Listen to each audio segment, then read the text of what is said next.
Greetings, citizens of the internet! You can call me Nitro Indigo, and today I'll be talking about video game box arts. Again. While this video will still make sense on its own, I do refer back to the first Do Judge a Game by its cover a few times. To start us off, the Japanese box art for Crash Bandicoot 3 looks absolutely hilarious.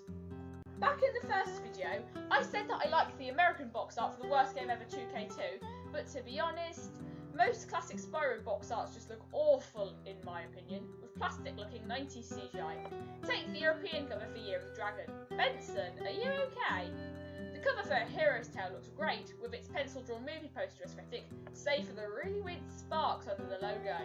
Spyro and Sparks look decent on the Japanese box art for Spyro 2, but everyone else looks worse than the in-game graphics. Also, does that title translate to Spyro the Dragon vs Sparks? Speaking of games with very different Japanese titles, let's move on to a game you probably haven't heard of, Klonoa 2 Lunatea's Veil.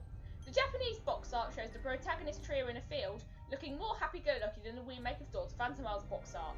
While less cutesy than its predecessor, Polutana's Veil also has a more consistent tone, so it works. It's also bright, colourful and eye-catching, not to mention that this is the hill the game begins and ends on.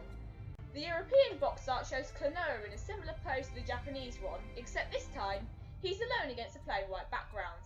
I suppose if you look too deep into it, this could represent the white void he's in at the very start of the game, but that probably wasn't the intention. Boring! The American box art gives the same toughed up cute Japanese character vibe as Daughter Phantomale's, but at least it's more visually interesting than the European one.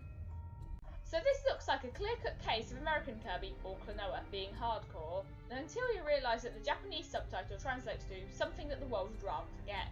By the way, does anyone know what PlayStation 2 the best is? Searching it just gives me lists of the best PS2 games.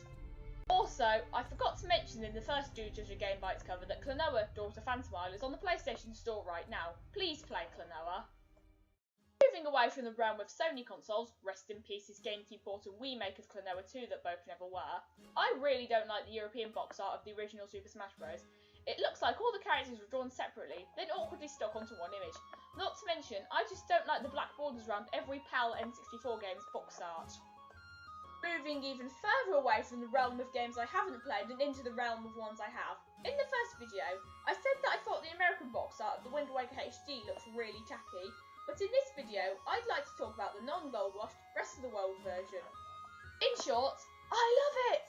It's a colourful, pseudo-CGI recreation of some official artwork from the original game, showing just a few of the characters you'll be meeting on your journey across the vast ocean. The Wind Waker has my favourite cast of any Zelda game. It bothers me how everyone is out of proportion, though.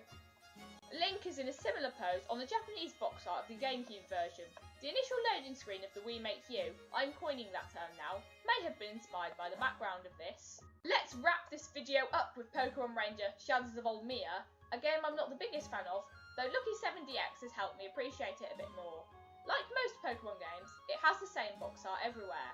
This box art shows a shadow looming over Olmia, I see what you did there, and has a subtle reference to Vatanage, the made-up word meaning to free what is covered in deep darkness, with the guardians of the three gems which, spoiler alert, help the protagonist overcome Darkrai in the final battle. Wow, this game is a lot cleverer than we give it credit for. Fun fact! The Japanese title of this game is Pokemon Ranger Vatanage. That's all for this video, but are there any other interesting video game box arts I didn't mention in this video or the first one? Let me know in the comments!